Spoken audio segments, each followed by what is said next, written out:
자, 오늘은 고대 근동세계의 문헌, 신들, 그리고 구약 성경과의 관계에 대해서 함께 공부를 해 보도록 하겠습니다.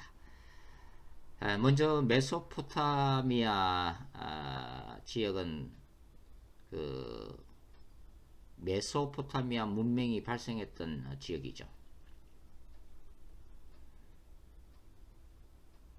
비옥한 초승달 지역이라고 불리는 지역이 바로 메소포타미아 지역인데요. 유프라테스 강과 티그리스 강 사이에 있는 기름진 지역을 말합니다.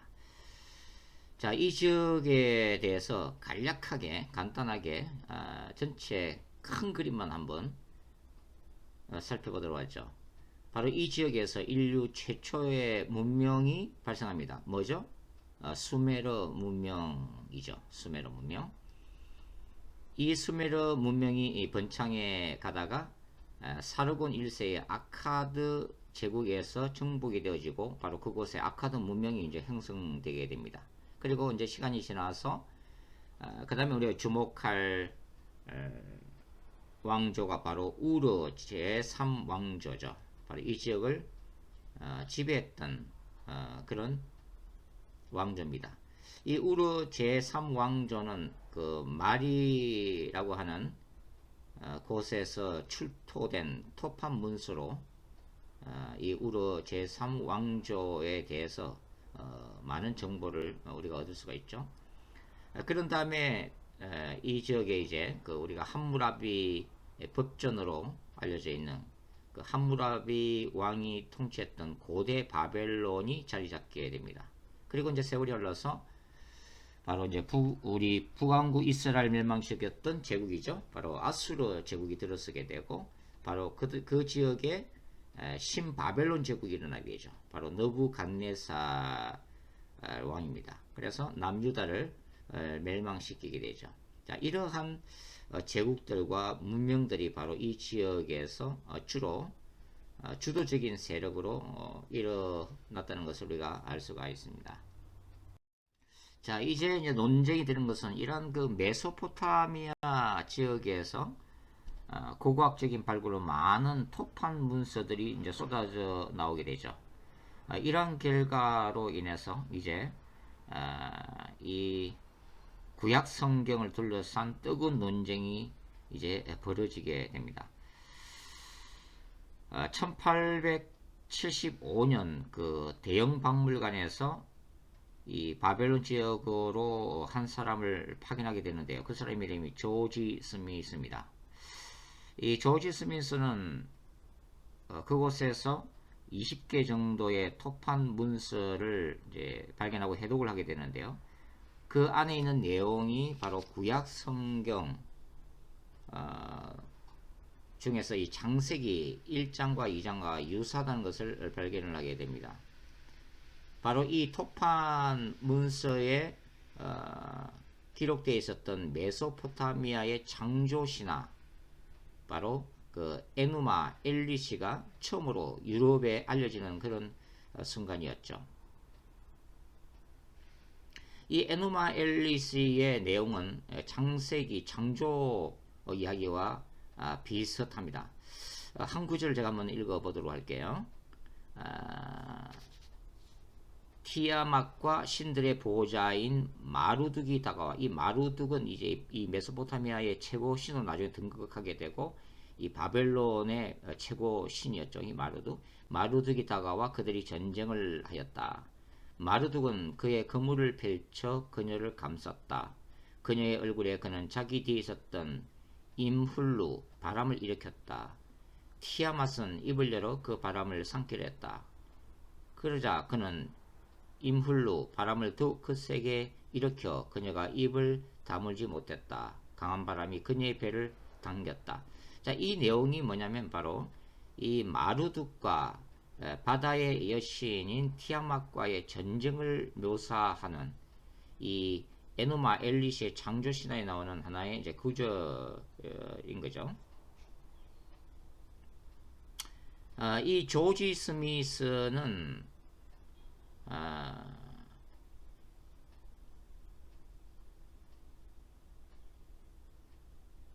나중에 아수르 제국의 왕인 그 아슈르 바니팔의 도서관 토판 문서에 적힌 또 하나의 유명한 서사시를 발견을 하게 됩니다. 그것이 바로 길가메시 서사시죠. 고대 영웅 길가메시의 일대기를 다룬 토판 문서입니다. 이 문서의 그 내용 중에서 일부 내용을 한번 읽어보도록 하겠습니다. 아주 오래전 슈루팍이 이미 오래된 도시였을 때 신들은 죄 많은 인간들을 멸망시키려고 한다. 그러나 에아씨는 우트 나시피트를 불쌍히 여겨 갈대로 엮어 만든 얇은 벽을 통해 홍수에 대해서 알려준다. 자, 여기 이제 바로 노아 홍수 이야기와 비슷한 얘기가 기록되어 있는 거죠. 신들이 홍수에 대해서 알려주는데 그 신이 이제 에아신이라고 하는 거죠. 에아신은 그에게 집을 허물고 재산을 버리고 배를 만들어 모든 생물의 씨를 가지고 승선하라고 명한다. 이 당시 이제 의인이었던 우드 나시피트라고 하는 인물이죠. 이게 이제 노아와 동일한 인물이라 볼 수가 있죠.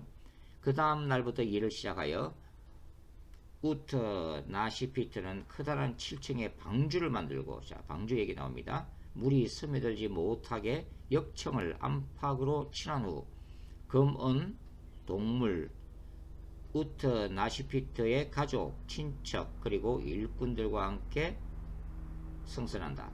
자, 여기 이제 길가메시 서사시에는 이 노아 홍수 얘기와 흡사한 다른 얘기들도 많이 적혔는데요. 예를 들면은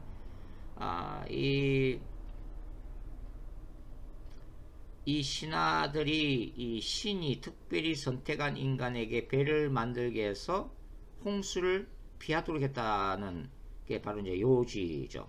그리고 이 길가메시 서사시에는 창세기의 노아 홍수 이야기에 기록되어 있는 바와 같이 이 까마귀도 나오고, 이 노아가 그 방주에서 이제 새를 날려보내는데 그 새가 까마귀와 비둘기였죠. 그리고 또 7일 동안을 기다렸다는 것, 홍수에 물이 빠지기를 기다렸다는 것, 이런 것들이 똑같이 이제 기록이 되어 있다고 하는 것입니다. 물론 이 홍수 신화는 또 전 세계의 다른 고대 신화에도 동일하게 이제 발견이 되어지고 있죠.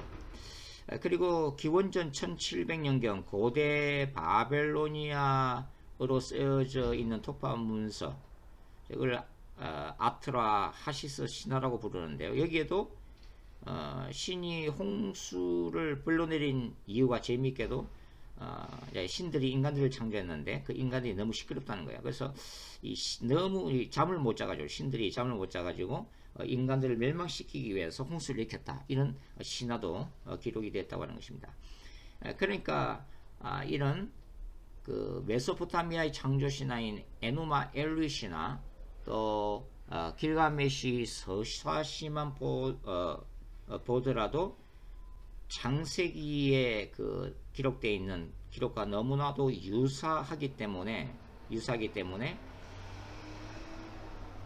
구약 성경이 이러한 그 메소포타미아 고대 문헌을 표절한 것이다, 모방한 것이다 라는 주장이 제기되게 된 거죠.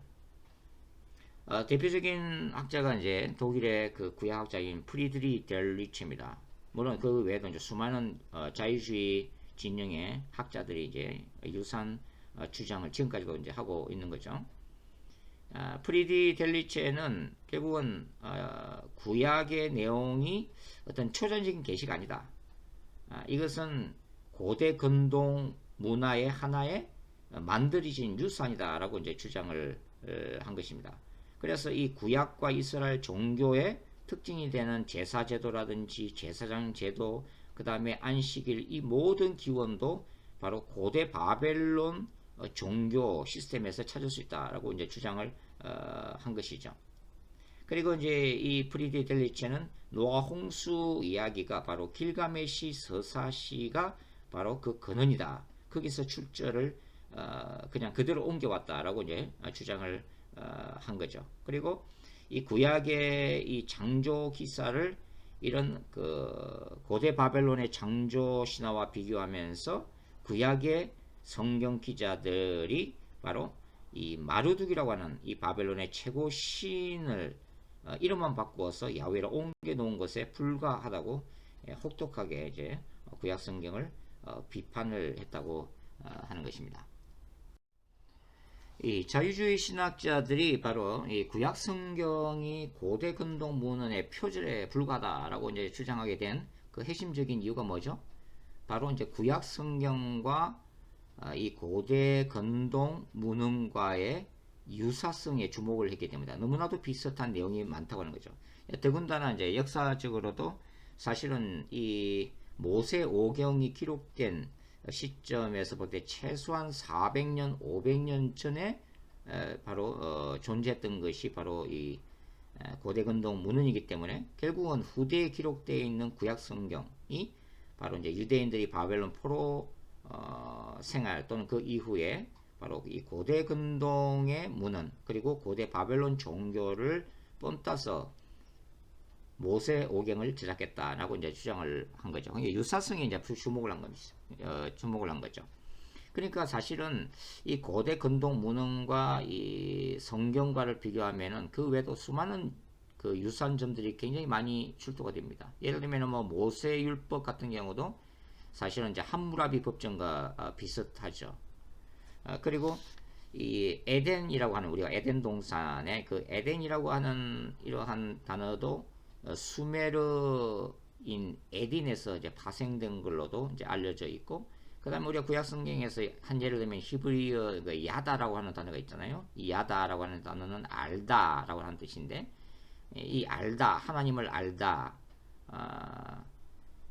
이제 이 야다라고 하는 단어가 이제 그 뭐랄까 어떤 부부간의 어떤 성적 관계를 맺을 정도로 깊이 안다, 사실 그런 의미를 가지고 있거든요. 그래서 이제 아카드, 고대 아카드에도 이 야다라고 하는 단어가 이제 성적 관계를 의미하고 있다고 하는 거죠. 그리고 이제 장세기는 이제 바벨탑 이야기도 나오잖아요. 이 바벨탑 이야기는 뭡니까? 바로 고대 바벨론에 세워진 지구라트죠. 지구라트, 피라미드 모양으로 만들어진 하나의 거대한 재단입니다. 그러니까 이 고대 바벨론에서는 이 지구라트를 물어봤어요. 바로 하늘에 있는 신과 땅의 인간이 만나는 장소로 그렇게 봤죠. 그 아브라함의 고향인 우르에도 이 바로 지구라트가 존재를 했었죠. 이 고대 바벨론 제국 같은 경우에 또 신바벨론 제국도 마찬가지지만 이 지구라트의 꼭대기에 바로 그 바벨론의 최고 신이며 태양신인 마르둑을 섬기는 신전을 건립을 했었죠. 그뿐만 아니라 성경에 나오는 이 하나님의 보호자를 호위하는 거룩 천사, 네 생물 등은 또 유사하게도 이제 그 태양신 라를 지키기 위한 그 이집트 스핑크스의 개념도 비슷하죠. 그리고 이제 이 네 생물 중에 사자와 같은 형상도 나오는데 그것은 바벨론의 날개 달린 사자상과도 이제 유사하다고 볼 수 있습니다. 그래서 결국은 이러한 유사성, 비슷한 것 때문에 구약 성경이 바로 고대 근동 문헌의 그 모방이다라고 이제 공격을 하고 있다고 하는 거죠. 그러니까 이 고대 근동 문헌과 이 구약 성경의 유사성에만 주목하게 되면 자유주의 신학으로 빠져들게 되어 있습니다. 그러나 복음주의권에서는 어떻게 봐요? 구약 성경이 기록된 이 물론 신약 성경도 마찬가지지만 구약 성경이 기록되었던 것이 하나님의 계시가 누구의 손을 통해서 기록된 거죠? 인간의 손을 통해서 기록된 겁니다. 구약 성경이 예를 들어서 모세오경 같은 경우도 원저자가 이제 모세지만 모세오경이라고 하는 우리가 읽는 이 모세오경의 최종 편집은 바로 바벨론 포로 이후에 이제 완성된 것이죠. 결국은 하나님이 그분의 백성 이스라엘 유대인들의 손을 통해서 구약 성경을 기록하게 됐는데 이 하나님의 계시인 이 구약 성경도 결국은 그 시대를 살았던 성경 기자들 그리고 그러니까 따라서 그 시대의 어떤 문화를 반영할 수밖에 없었다는 것입니다.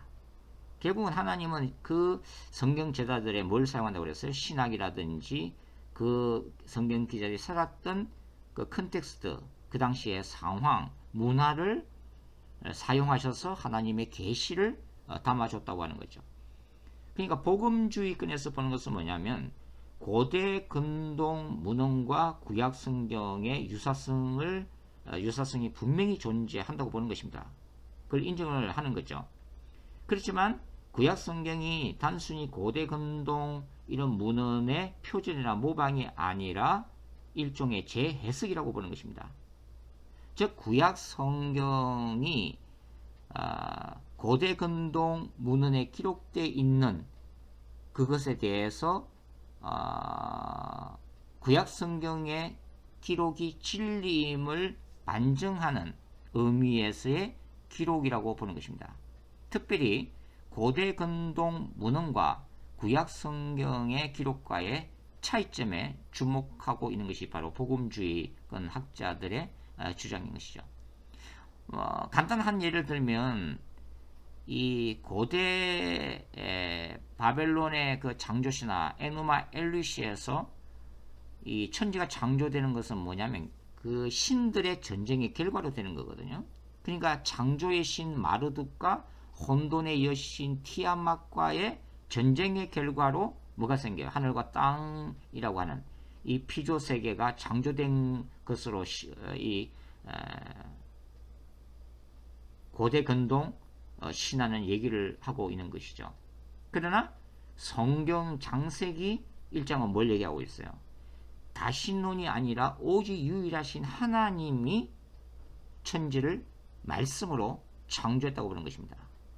그러니까 여러 신들의 전쟁의 결과가 아니라 유일하신 하나님 야훼 창조주가 하늘과 땅과 피조세계를 창조했다고 하는 진리를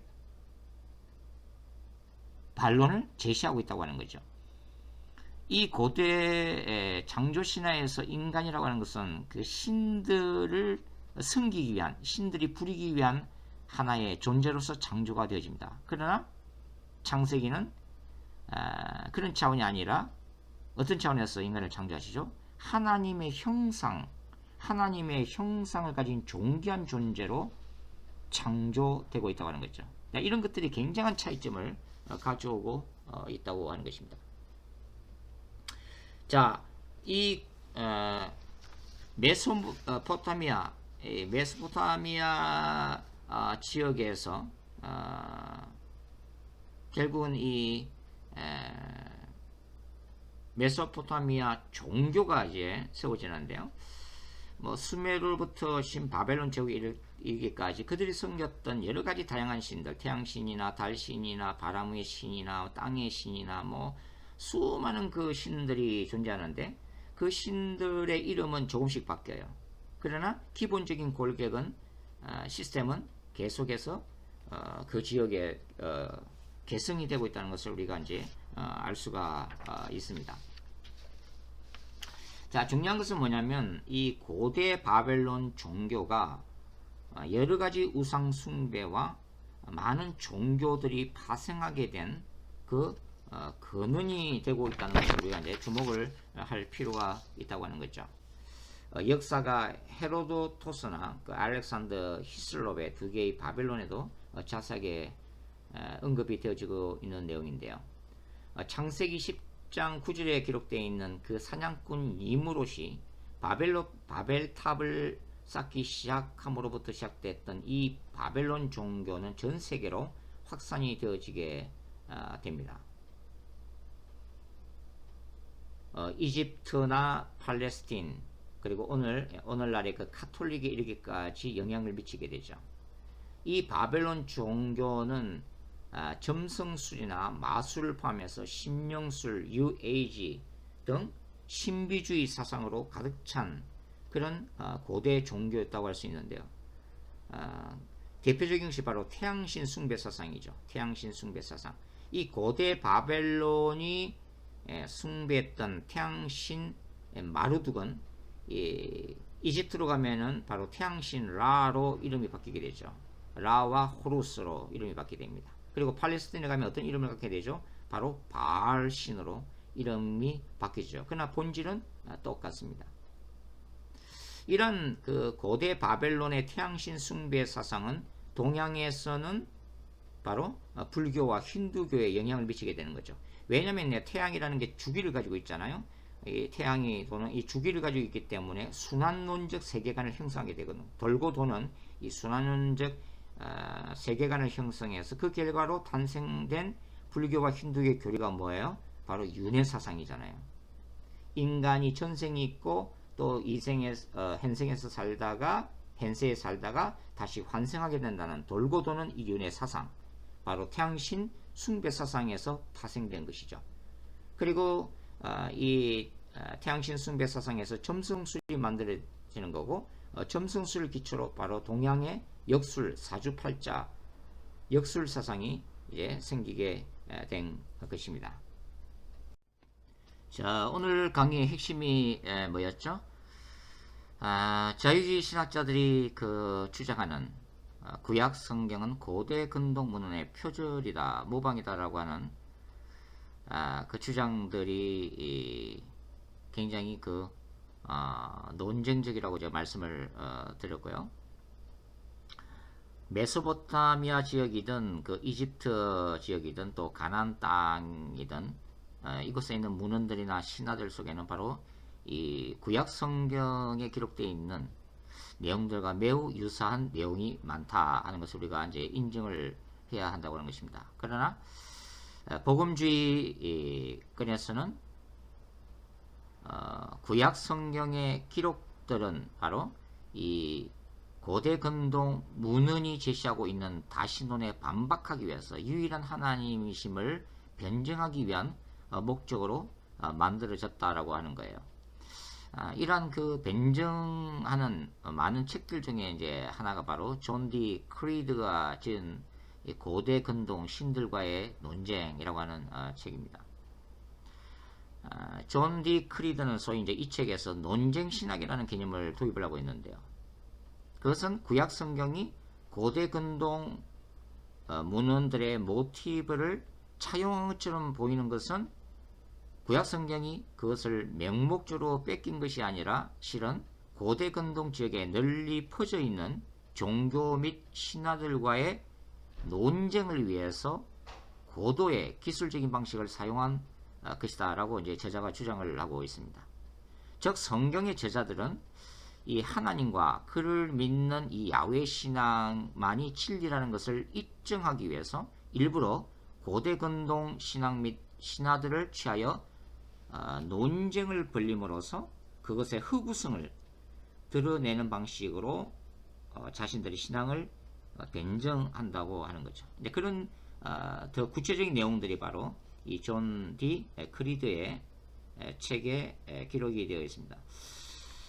존 디 크리드가 이제 논쟁 신학이라고 한다면 저는 이제 거룩한 전쟁 신학이라고 저는 부르는데요. 그것은 뭐냐면 결국은 구약 성경을 포함한 이 신약 성경, 이 성경이 결국은 모든 종교들이나 사상 철학 속에 있는 어떤 거짓 또 다신론과의 어떤 거룩한 전쟁을 선포하고 있다고 하는 거죠. 그러니까 진리를, 거짓에 대해서 진리를 선포하고 다신론을 대항하기 위해서 유일신론을 제시를 하고 이 순환도적 세계관, 태양신 숭배 사상을 통해서 형성된 이런 진화론 또 순환론적 세계관을 대항하기 위해서 하나님의 창조와 인간의 타락 그리고 구속, 재창조로 이어지는 이러한 예수 그리스도의 재림에 이르기까지의 어떤 직선형 세계관으로 대항하고 있다고 하는 거룩한 전쟁을 선포하고 있다는, 저는 이 거룩한 전쟁 신학이라는 단어를 저는 사용을 합니다. 별도로 이어지는 저 영상이 이제 이 고대 근동 신들과의 논쟁이라고 하는 책을 써무리한 내용인데요. 여러분들이 이 영상을 또 별도로 들으시기를 바랍니다. 자, 다음 시간까지 또 주안에서 건강하게 잘 지내시기 바랍니다. 또 다음 시간에 뵙겠습니다. 감사합니다.